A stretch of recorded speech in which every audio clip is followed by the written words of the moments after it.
Afrique Sport, journal du mercato du jeudi, et c'est parti pour un tour du marché des transferts.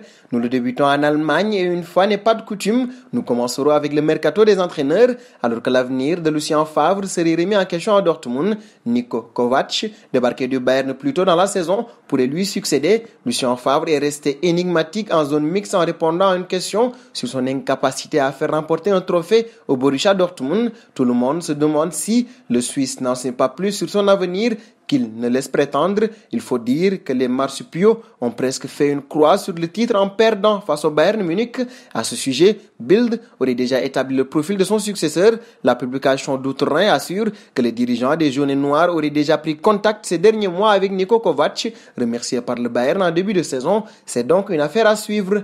Et de l'Allemagne direction l'Espagne avec le Barça, le milieu barcelonais Arthur s'oppose à un transfert à la Juventus, une position qui rend la venue de Pjanic en Catalogne hypothétique. Le Brésilien a été approché directement par les dirigeants bianconeri, malgré de nombreuses garanties reçues, notamment par rapport au temps de jeu. L'ex-sociétaire de Grêmio est resté inflexible. Pour lui, il n'est pas question de partir et il a déjà fait part de sa position à ses responsables barcelonais. Le club champion d'Espagne se trouve désormais dans une impasse, à moins de payer les 50 millions d'euros que demande la Juventus pour l'ancien lyonnais. Les Catalans vont devoir se tourner vers d'autres pistes pour renforcer leur entrejeu. Et nous ne nous éloignerons pas des intérêts de la Juventus avec le dossier Oussema Aouar. D'après le Corriere dello Sport, la crise du coronavirus étant passée par là, un chèque de 50 millions d'euros pourrait désormais être suffisant pour rafler la mise dans ce dossier, surtout que Lyon ne disputera pas de Coupe d'Europe l'année prochaine, sauf à remporter la finale de la Coupe de la Ligue ou la Ligue des Champions. Ainsi, les patrons turinois ont proposé un prêt de 2 ans avec option d'achat obligatoire à l'OL, une formule à même de séduire le président Aulas et de contrecarrer les plans des autres prétendants à la signature du joueur de 21 ans sous contrat jusqu'en 2023, à savoir le PSG et Manchester City. Rappelons qu'Aouar doit déjà trouver la Juventus en 8e de finale retour de Ligue des Champions. Et de Lyon, nous filons au PSG avec le très probable départ de Thomas Meunier. Les dirigeants du Paris Saint-Germain se seraient mis en quête de nouveau latéral droit. D'ailleurs, le directeur sportif brésilien, Leonardo, aurait déjà ciblé un joueur et aurait même déjà contacté son entourage. Si l'on en croit les dernières informations du journal L'Équipe, c'est avec le défenseur du Stade Rennais, Amari Traoré, que ce dernier aurait initié des premiers échanges. Âgé de 28 ans, Traoré serait aussi en négociation avec son club pour prolonger son contrat qui expire en juin 2021.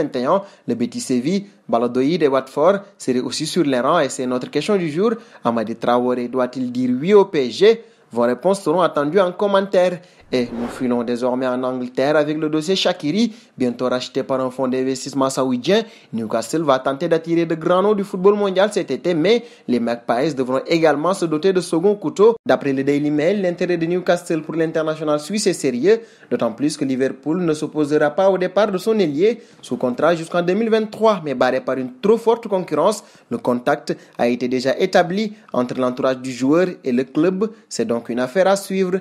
Nous restons en Angleterre avec les Red Devils, cette fois-ci prêté l'hiver dernier à Manchester United. L'attaquant Odion Ighalo aurait convaincu les Mancuniens d'entamer des négociations pour le conserver. Toutefois, ces derniers souhaiteraient une prolongation de son prêt, requête refusée par son club de Shanghai chinois. Quoi qu'il en soit, l'entraîneur du club, Ole Gunnar Solskjaer, ne désespère pas de pouvoir le conserver comme il l'a confié à Manchester United TV. L'agent de l'attaquant nigérian a également confirmé des discussions avec les Red Devils et nié les récentes rumeurs au sujet d'un port d'or en Chine. On devrait en savoir plus dans les prochains jours désormais. Un bond à Arsenal avec le dossier David Luiz. Le Brésilien pourrait déjà quitter les Gunners, nous rapporte Sky Sport. En effet, des problèmes financiers seraient à l'origine de cette impasse alors que Mikel Arteta, David Luiz et Edu, le directeur technique du club, auraient tous la volonté réciproque de continuer. Le natif de Diadema pourrait se retrouver libre d'ici quelques mois, même si sa volonté de rester chez les canonniers demeure prioritaire. Le joueur de 33 ans aurait aussi affirmé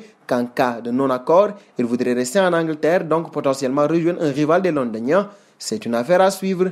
Dernier point de ce journal et nous le terminons chez les Gunners. Sorti du Big Five, Arsenal souhaite retrouver sa place en haut du classement au plus vite. Néanmoins, cela passe certainement par du changement et Mikel Arteta le sait. D'ailleurs, si l'on en croit The Athletic, l'Espagnol aimerait renforcer la défense et 3 joueurs seraient notamment poussés vers la sortie. Il s'agirait de Rob Holding, de Socrates et de Mustafi qui devraient dans un premier temps permettre les retours de prêt de William Saliba et de Konstantinos Mavropanos, une recrue en plus de Pablo Mari, qui n'est que prêté par Flamengo, n'est pas à exclure non plus. Et c'est cette information sur Arsenal qui met fin à ce journal du mercato de ce jeudi. C'est un plaisir de vous l'avoir présenté. Nous vous donnons rendez-vous demain, tout en vous invitant à vous abonner.